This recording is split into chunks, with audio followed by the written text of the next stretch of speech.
Good morning, guys, and welcome back to Dusting Off Warlord Saga of the Storm, featuring Efrim Dawntreader. What a name. This video is going to be quite a bit different from probably any of the other Warlord videos I've done, because this video is going to be dealing with a great deal of uncertainty. And because I've never played this guy. Two, this is it's so weird. How do I even say this? Um, when I play Ancients, I have almost everything for Ancients. Most of the stuff I don't have, it's like random quirky crap. Like there's a couple things that I'm missing, but I've been collecting Ancients cards for 24 years, and so like I'm never in a position where like I can't play this because I don't have it. Like not really. In this case, I kind of told myself when the Kickstarter dropped, Zach, you're 40. You do not need to be getting a whole bunch of more, a whole bunch of gaming cards. I did end up picking up a little bit more. I got a total of 4 booster boxes, and I'm pretty sure I'm done. Anything else that I want, which is honestly at this point not much. I'll just pick up a singles. But there's also card scarcity. But there is also I have no idea what to expect in this format. So I have at this point I believe I have I think it's 5 games down, and 3 of those games, actually no, 4 of those 5 games were basically trying to help someone who's very very new to it. So I don't know a lot of things about one. I don't know. Again, it's a very limited. There's a whole bunch of uncertainty. I don't know what my opponents are going to be. Kind of the directions their decks are going to go. For the most part, like I know when I'm playing Ancients, I'm going to see Alisara, I'm going to see Thekim Netherin, I'm going to see who okay, but you get what I'm saying. In this case, some of the people, because 2 of the people that are in my group they're very new, or at least they're much newer than Clint and I. And so again, I don't know. Next time we get together and play, I have no idea what I'm gonna, what kind of stuff they're gonna be packing in their decks. And so yeah. So this is again, I'm gonna keep saying this just to make sure nobody gets the wrong idea. I would not consider myself good at this game. I have a very very large amount of experience, but I'm playing for fun. I'm usually drinking, and it's like we're just there to roll dice and enjoy ourselves. So if you're looking for competitive analysis, this is not the place for you to be. This is just I'm an old head who loves Warlord. Efrim Dawntreader. So originally I was going to because I didn't really look at most spoilers because I wanted my openings to be genuine and stuff. But my first impression on who I wanted to play was Alrin Gaunt. I hope I'm saying his name correctly. And as I started to once I saw his card, because when Kingswood Games was handing out sets of spoilers to content creators, they actually gave me Master Dresden as one of the cards to spoil. When I looked at that guy, I think that guy is so baller. I'm not saying I know what I'm talking about. He seemed like he might be like the best card in the set. He looks so good. And when I saw Alrin Gaunt, I like the wheels started ticking, and I'm like, I think I can make a pretty cool deck with this guy. The problem is Dresden seem like they're impossible to get. Like I did pull one, but it's like nobody wants to sell them, no one wants to trade them, and yeah, it's fine. But when I was opening stuff, I ended up pulling 3 copies of Efrim Dawntreader. They're all foil, and one of them is this fancy full art foil. So I actually don't like foils very much because, especially now, luckily these aren't bendy. I think I've bitched about it before. Some foils in World. Here's an L5R card. If you're watching my L5R unboxing series, again, I don't know if you could tell. This is functionally marked. I can't. I mean, I could play this with my friends because but these don't seem bendy so far, but if I am understanding the likely series of events, probably the majority of my games in the future, they're going to be played over Discord with webcams, and the glare that some of the foils. There was a game I was playing where like I thought he had my opponent had a Dilchant Keeper in rank 1 next to another Dilchant Keeper, and so I was like, I'm not even gonna bother swinging because I have better things to do. And it turns out that's not even what it was. It was one of those what is his name? That cool guy, the guy who if I can find one in a quick stack, the guy who gets +2/+2 for each adjacent higher level character. I can't remember what his name is. That guy is freaking cool though. I do like it. Okay, he wasn't there. Whatever that goes. That's actually what it was. It was a foil one of those, and I couldn't tell. I would have killed it if I had seen that. And it wasn't his fault. He wasn't trying to pull anything. But so, but I was like, I was like, after deciding against Alrin Gaunt, I was thinking War Boss. But when I got three of this guy, I'm like, okay, this is a sign. So yeah, so we know we're headed to Aslan's country with this guy. So, Efrim Dawntreader, he is a good 5th level Free Kingdoms fighter. He has +8/+4 for his attacks. He has 16 armor class. He's only got +6 skill. I do not like that this guy only has +6 skill, because paladins skill can kind of represent your ability to resist magic and stuff. And paladins in D&D had divine grace. I remember, I think Tarek had like +9 skill, which was insane for a fighter. And he's also only got 3 hit points, and so that's like I'm kind of afraid to go up front with him. That's what we're gonna do. So, he is a human paladin. He says your other characters get +2 attack and AC while in a rank with a level 4 or higher paladin. This would include him, and it would include any other level 4 paladins.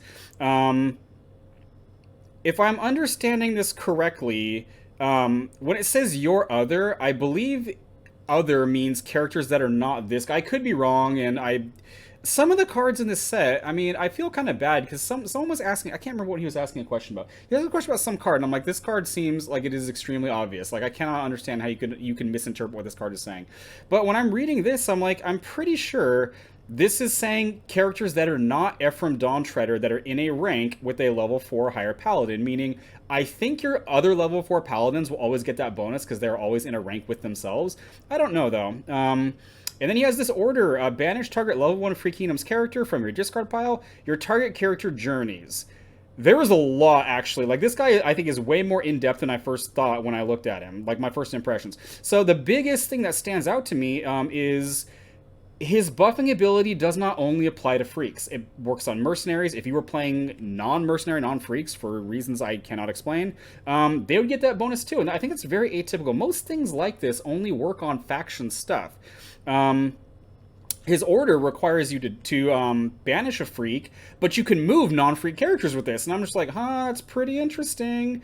So, yeah, the plan here is going to be, it is going to be him and a couple of his buddies going to the front. And, yeah, so I think he's pretty cool. And again, like, it's a foil full art, from one of my favorite factions. I mean, come on. So, so for the start, for the moment, we're doing 2 copies of the Fat Kid Brigand with a copy of Percy Dorn. This is going to be, I think, ultimately 3 Brigands instead. I just only have 2 because I only pulled 1, and there's 1 in the Freak starter that I can retrieve for when I'm playing this.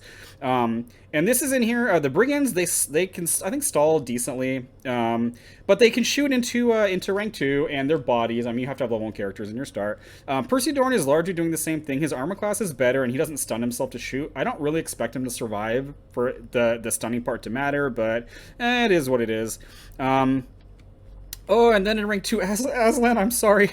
Okay, just real quick, if you don't know what Dawntreader, there's a C.S. Lewis book in the Chronicles of Narnia called The Voyage of the Dawntreader, in which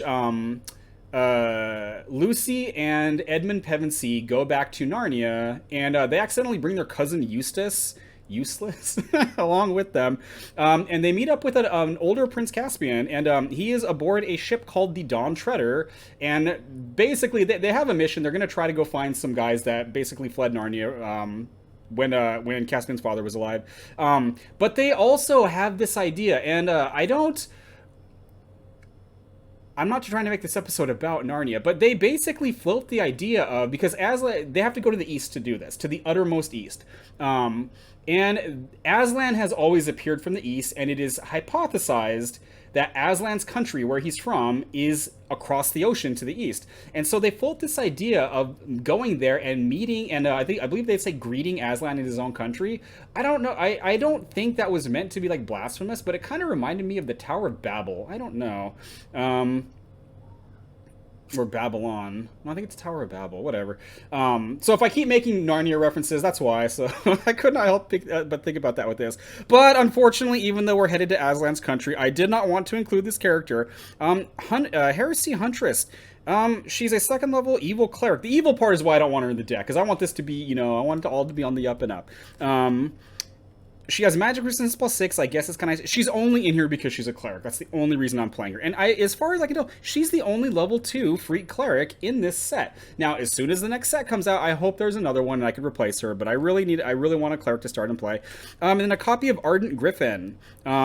This is just in here to punch things. It has limited order to Journey, which is moving forward or backward, 1 rank once per turn. So most of the time I'm pretty sure this is just him moving forward, but I guess if I needed to, I can move him back. If I say he's on the front and he didn't die, I can use him to make a rank 3 to play some other characters, like Squire Argos. We got some more paladins here. We got 3 copies of Argos. She is restricted to only helping freaks, but that's fine. She's got +1/+3 for her attack. I still don't know why her attacks are ordered like that, but whatever. 14 armor class, +3 skill, 2 hit points. Yeah. Other equal and lower level freaks get +2 attack and armor class. Then we've got 3 copies of Shannon the Daring. I actually only pulled 2 of these, and it's an uncommon, which is kind of depressing. I do have 4th edition printings of her where she's a rare, and she talks about I think meeting the old god of the sea or something like that. Her attacks are actually for 4th level fighter, they're not very good. +5/+2, 14 armor class. She's a paladin, +5 skill. She's only got 2 hit points, but whatever. Adjacent level 1 and 2 characters get +2 attack. Again, also does not require freaks. That's pretty interesting. Limited react. After Shannon the Daring enters player, performs a melee strike. Level 1 and 2 freak characters in your front rank gain +2 attack and armor class this turn. This was such a frustrating card in the Free Kingdom starter, because there's no way to move her up front. Functionally speaking, this is a once per game reaction in the deck. I cannot imagine a scenario where she's able to actually start making strikes, because you'd have to stun her all the way up to the front. She'd have to survive 2 turns, which she's only got 14 AC. She doesn't qualify for Adathan's buff there. I guess you could quick shielding her, but you're probably using that on like the Leonores or whatever, so whatever. So 3 copies of her, again, to help. And then we've got 2 copies of Field Marshal Malexen. Again, I pulled 2 of these in those 4 boxes, and they're both foils. So it's like, I'm being sent to sign here, okay? So this guy is pretty freaking baller, though. He's got +10/+5 for his armor class, or for his attacks, 15 armor class. He's only got 2 hit points, which sucks, and his skill is +7, although, wow, he's more skillful than Efrim is. Woo! He's a human paladin. Opposing characters suffer disadvantage on range strike rolls against Field Marshal Malexen, so that helps kind of keep him alive a little bit. Your characters in this rank inflict an additional wound with melee strikes targeting higher level characters. Again, the wording on this is so... this should be a no-brainer to me. This sounds to me like a level 1 that's punching a level 2 will do an additional wound, but I'm reminded of the wording on Tefel Tiger's Mask when it got reprinted, and I'm reminded of Chosen. Chosen, for a while, when Chosen first got printed, we thought that it was characters of the opposite alignment of the character you targeted that get the bonus and the extra wound. But they had to when they reprinted it, they had to clarify it is opposite to the alignment of the caster, because the word other, the word other on that card is printed on the caster, and the word higher on this is printed on Malexen. So I don't know if this is just, your characters that are punching level 5s and higher do additional wound. I'm not really sure. I don't care. He's a paladin. He's going in. So then again, we have some level 1s, some bodies. We've got 3 copies of Albrecht Novice and 3 copies of Birdsong Druid. So Albrecht Novice, he has a little baby buff, and again, if he dies, he turns into movement for your characters. Birdsong Druid, she also is potentially movement, but she's also got really good stats. So I could see a scenario where I just used her as a straight starter, just because +2 attack and 12 AC, that's what you want a starting character to be. But these are both clerics, and I'll just skip ahead a little bit, because I keep talking about, like, clerics, and I'm bringing along this evil bitch over here, whatever her name is, Heresy Huntress. I don't want Heresy Huntresses in Aslan's country.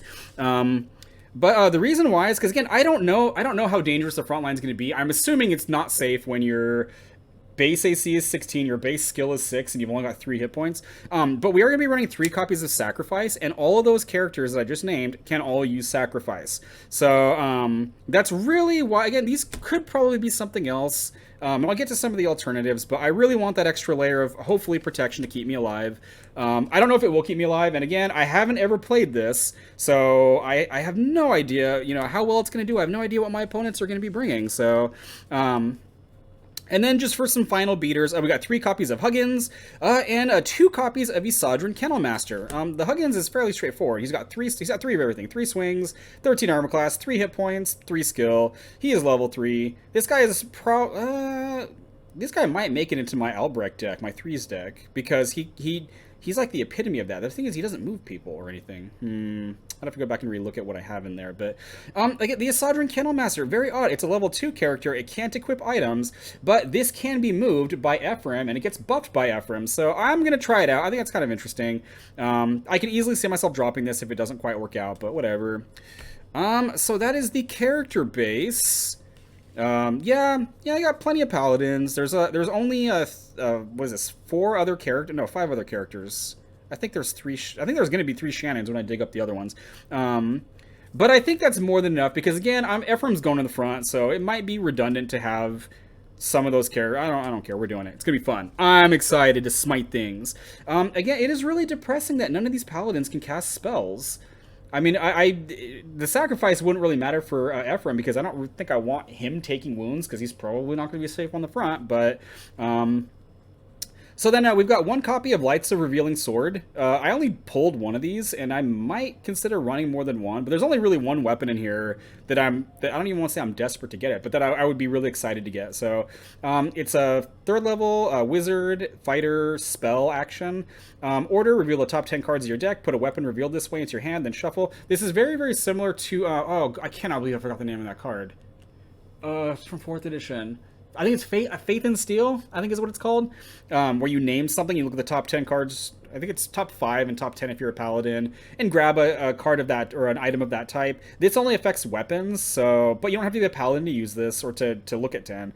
And then if you don't need that, order target character gets +5 attack this turn. I mean, combining that with the Huggins, if Huggins isn't a rank with the paladin, what is that, 3 + 10s, I think is what that is?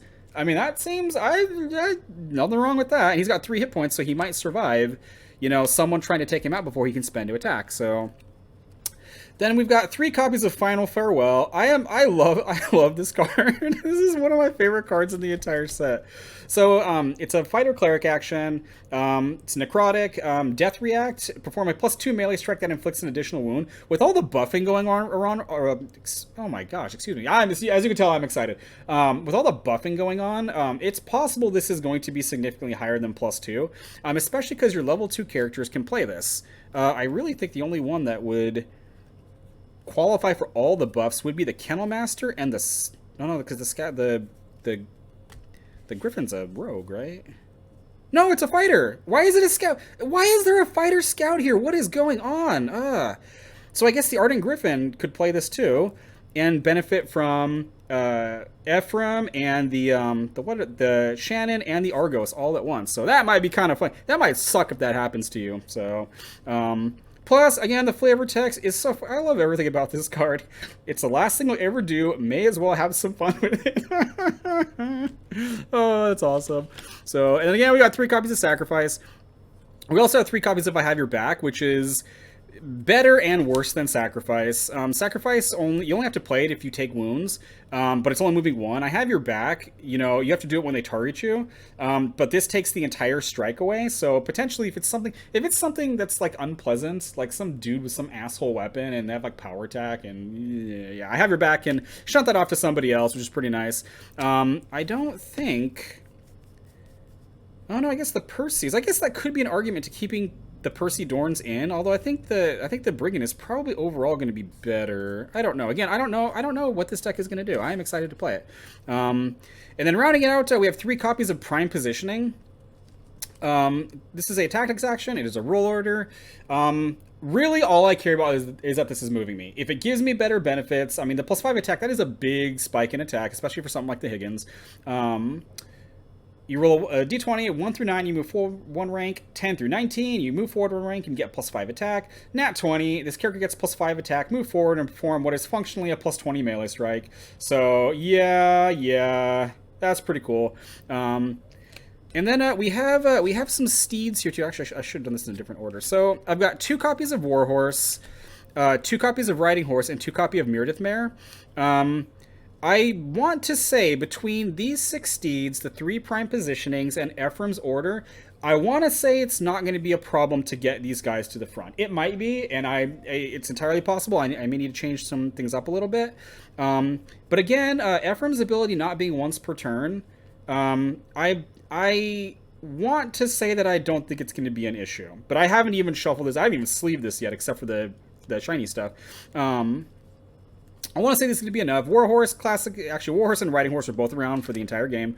Warhorse, it gives you +1 attack. It's a fighter steed. You spend it to move forward, and you can spend it to get +2 attack. The +2 attack thing, I don't do that too terribly often because the tempo is really bad, and it's like, yeah, it's giving you a total of +3 with the Warhorse's bonus, but you might die, you know, or something bad might happen. They might spend you or something. So, Riding Horse is classless. You spend it, you move forward 1 rank. I'm very happy to see this back. I like this card now. Meredith Mare is the new kid on the block. So you can, it's level 6, it's giving you +3 attack, which is a pretty hefty chunk of attack. Limited order, you spend it to perform a +3 melee strike that may only target lower level characters. Limited order means even if you have riding, you can't keep doing it. I don't know if I've seen anything in this set with riding, now that I think about it. Maybe there is and I just can't remember. I don't know. Kind of funny. When this card first got spoiled, I think they spoiled the full art one, was the very first one. I think that got spoiled when the Kickstarter dropped. I compared this to, I think it's Krudiak Steed, and I'm like, it is a contemporary of that, and I think someone said that this is strictly better. I don't really think that's the case, because if you do have riding, you can use the Krudiak, however you say that. You can use that steed strike twice. You can only use this one once, even if you have riding. But you can spend it to move forward 1 rank, so yeah. It is kind of unfortunate that this is level 6, because as soon as the Argos or the Huggins move to rank 2, they can't equip that, and that would be really good for, especially for the Huggins, that would be an awesome attack bonus. So I don't think it's going to be a problem. If it is, I will swap it out for like another riding horse. So, and then we've got the only real reason why I put in what do you call it? The sword, the freaking lady that like throwing a sword at your feet. Lights of Revealing Sword. Lights of Revealing Sword. Why does that sound weird? I don't know. Was because I did manage to pull a foiled Deverenis' axe, and I think this is a fairly interesting weapon. It's level 7. It's an axe. It's a treasure. After this character hits with a melee strike, the target of the strike and up to 1 opposing character adjacent to the target must succeed with a reflex save, DC 18, or spend and suffer a wound. So, 1, this is not once per turn, so you can keep doing this as you're whacking things. 2, this can spend you and make you suffer a wound. 3, it's DC 18. Efrim needs a 12 to make this. Like, that's freaking pathetic, okay? So yeah, I think this is pretty good. So, I still don't really think I would run, maybe I would run 2. I'm perfectly fine running just 1 of this. And one of the reasons why is because there's also Shock Saber, that I believe this is new to this set. The art looks strangely familiar, but I think they said they weren't recycling art, and I don't know if that art looks like I've seen it somewhere before. I don't know. But this is I believe what happens with this and the Deverenis' axe, I think they're turning your strikes into electric. So unfortunately, Efrim, your little radiant stuff there, probably going to go away. These give you, it's a weapon, it's a sword and a shield. Gives you +2 attack, +2 armor class. You can use this react after this character is targeted with the range strike. Spend it to get +10 AC for the duration of the strike. Very important for Efrim because, yeah, he might die. It is giving him +2 armor class, which helps. But really, this is in here for one reason, and one reason only. This character gains advantage on melee strikes targeting planar characters. Yeah, planar is it's the worst trait ever. It's the worst trait ever, and I hate it. I'm inclined to believe that because of how this, because I don't think I looked this up. I don't know what the term better means. So I understand higher and I understand lower. I don't know what better means. I think because of how this card is worded and what to me it is clearly designed to do, I think better means use the one that will result in success if the other one wouldn't. Although I don't know. That might even be too complex. I'm not sure. But so yeah, so we got 3 copies of those. Most of the characters can equip this. The level 4s can equip this in rank 2. The level 3s have to equip this the turn they drop if they're moving forward. Efrim couldn't equip this from the front. I just like this. Again, I like the anti-planar, although again, I don't even know how much planar is in this set either. That's how much it scarred me, okay? You should try one of these days. Like, just for fun. Like, I keep rolling a d20 and imagine it rolls odd every time, and that has happened to you for like 6 months against a freaking regret shadow. Yeah. And then 2 final pieces. I have to go back to old copies of these because I didn't get any in my boxes. We got a copy of Auroch Mail and a copy of Breastplate of Power. These are both armor. The Orc Mail is level 6. Gives you. I'm assuming the wording is exactly the same, or it's close enough to the same. +1 armor or +1 attack, +3 armor class. Again, getting Efrim's armor class up is probably going to be helpful.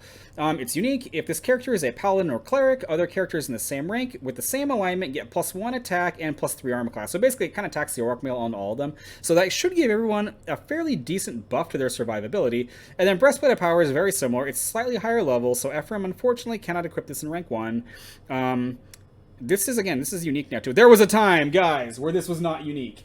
Can you? Okay, I shouldn't have done that because it unfocused it. But there was a time where this was not a unique card, and it was glorious when you had 3 of these on, and you had a Vorgern in the back buffing all your freaks that were wearing breastplates of power. Oh, beautiful. Other characters get +2 attack and armor class while in the same rank as this character. You don't need to be a paladin, and they don't have to share an alignment with you. But yeah, actually, what alignment was the Kennel Master? Was it evil? I can't remember. What did I do with him? Oh, he's probably on the bottom of this. He's good! Okay, so yes. He doesn't have to have the same faction. So yeah, he will get the benefit. Even though it's only +1 to his attack, it's fine. So yeah, that is what I'm going to try, you know, whenever our next gaming session comes up. I think it's going to be sometime next month. So I am excited to give this a try. Now, there were several things. Again, I was kind of debating on whether to put in or not, and they just didn't make the cut for whatever reason. Heroic Confrontation, I did like the idea of this. It's just, I think, actually, because I think I got like 5 of these. I think I dropped these for the sacrifice because I'm paranoid about getting killed. So, in the event that I end up dropping either the sacrifice or something else, I don't really know what else I would. It's really the sacrifice that I'm thinking right now is whether that cleric gambit's going to pay off.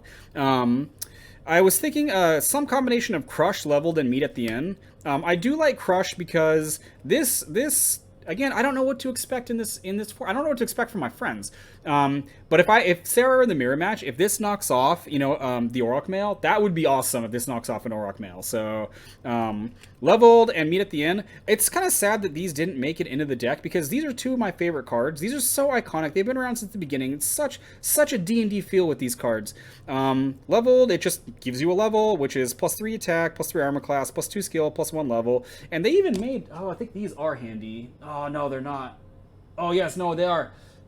They even made, this is so cool that they made these. So leveled a long time ago, it used to actually attach itself to you, and like that helped you remember it, but now it banishes itself. They made these little leveled reminder things that you just put behind your guy so that you can remember, that he's been leveled. So I like that. I think that's really cool. Yeah, you have to kill someone with a striker action that is your level or higher, and yeah. Then meat at the end, again, very, very classic card. Each player may draw a card. You may draw an additional card. Everybody loves it when you play meat at the end. It's like, yeah, you're getting 2 cards, but I'm getting 1, so it's great. So, yeah, I'm pretty sure some combination of those are going to go in if the other stuff I'm doing just doesn't end up quite working out. Again, if the clerics drop, I can see, I don't really like Leonora because I don't know, the tempo with her in that Adathan deck, I thought it was awful. I thought it was awful because what would happen is I would have a Adathan buffer. Her armor class would go up to 14. Okay, that's great for a level 1 character, but it's not. She's still not fairly easy, I guess is the right word. She's still going to get hit. And then your opponent has an opportunity to punch her after you've used Adathan's Order.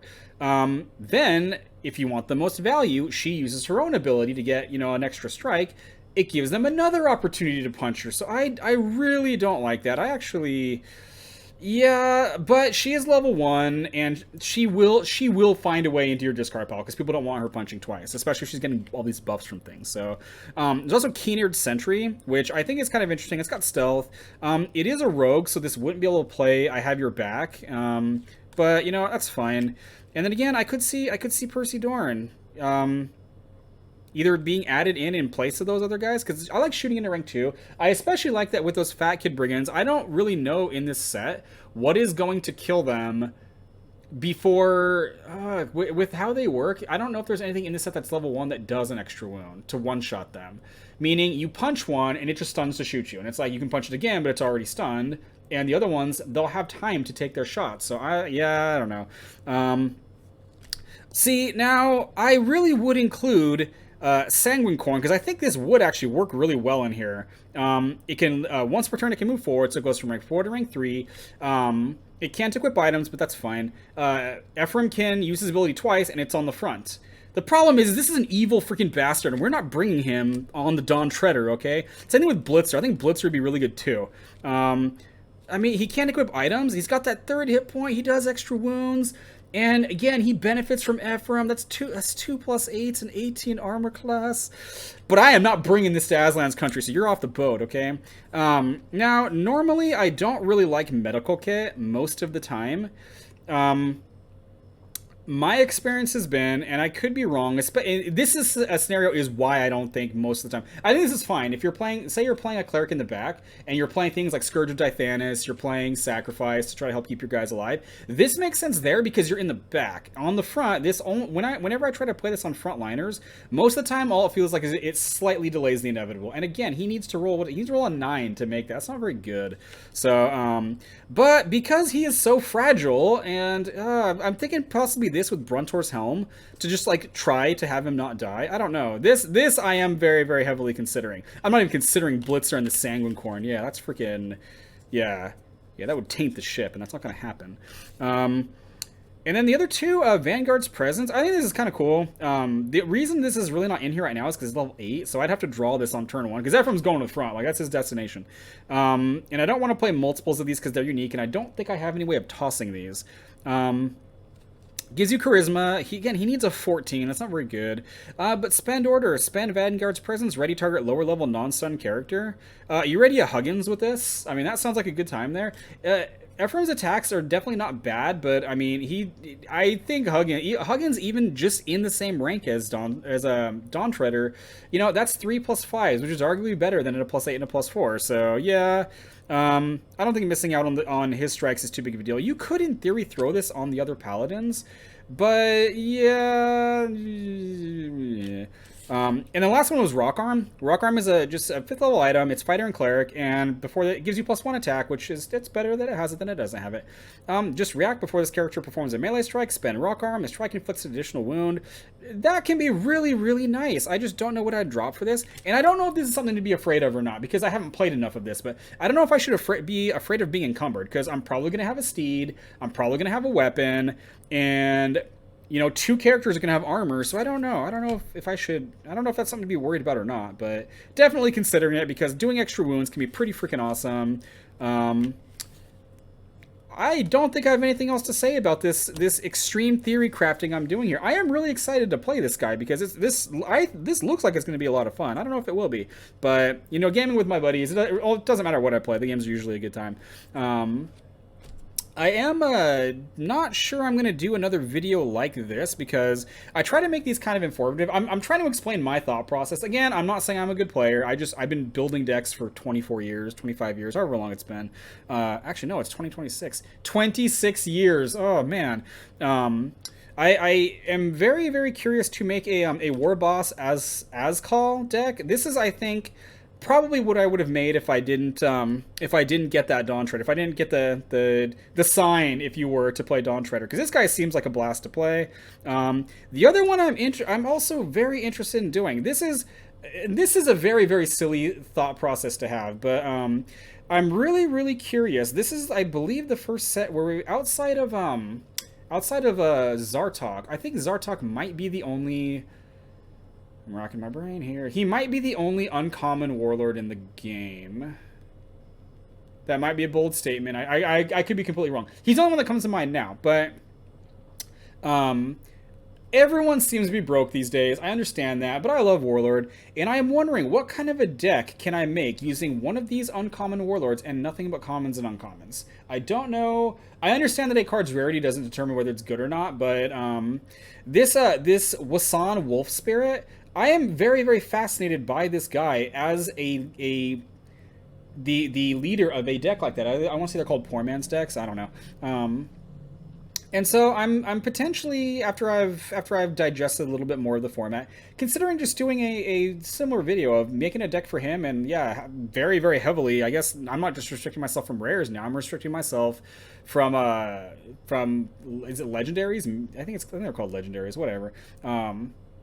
Yeah, and yeah, who knows? That might be kind of a fun little experiment to do. So I'm waffling at this point. Guys, thank you so much for checking this out. God bless you, and I will see you in the next video. Or in Aslan's country.